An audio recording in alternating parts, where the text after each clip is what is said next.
هەلبەستوانê nemir Malay Cizîrî ji bo ku dewlemendiya wêjeya Kurdî nîşan bide, helbest û nivîsên xwe bi zimanê Kurdî nivîsandine. Ev ji bo ziman û edebiyata Kurdî dewlemendiyek e. Lê kesên Kurdî nezan hay ji Cizîrê nedibûn. Miftiyê Qamişloyê Mela Ehmedê Zivingî ji bo ku Malayê Cizîrî li alema Ereban û ya Îslamê bide nasîn, şerha dîwana Cizîrî bi Erebî nivîsand. Zivingî şerha xwe di sala 1957 da weşand.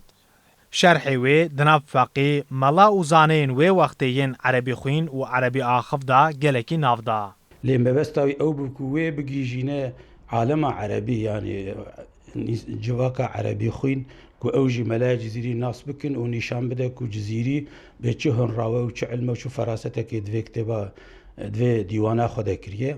هر وها ناو دنگی وی گیشت گلک ولاتین بیانی و بتایبتی جی ولاتین عربان این مینا مصری دولتین عربی آخف این باکور افریقا و پایتختین اروپا جی. سیده امین ناروزی جی اف برهما هیجا جی عربی ورگران سر کردی. من هدی هر جاری شعر کوی دورگراند و د کووارا نودمه ده یک دو دجی من داوشاندن. پشتر نزی 150 روپیلی کمجی ورگراند از راوستیام. وشانخانه آوستای شرح دیوان جزیری بناوی گردنی گوهری چاپ کرد.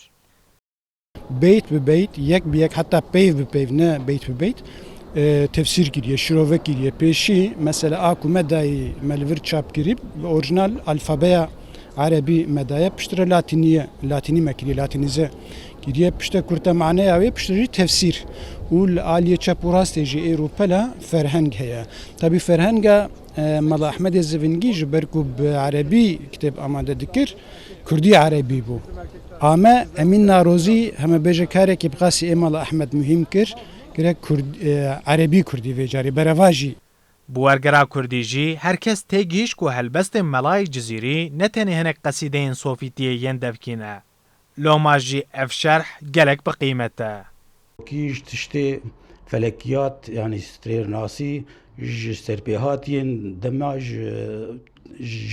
تشتین جواکی تشتی زمانی فلسفه اوینه تفسیر مالای جزیری دو عالیه و گرینگه یک جزیری بخواه یعنی لوتکه شاهیکای ادبیات کردیه دو ملا احمد او مدرسین کردستان اب صدان ساله دوی بیجنگا مدرسه را تفسیر کریه یعنی کلتورا ما مدرسه چیه احمد خانی کلتورا کردی حکم چیه معرفت کاری به تفسیر ده ببینه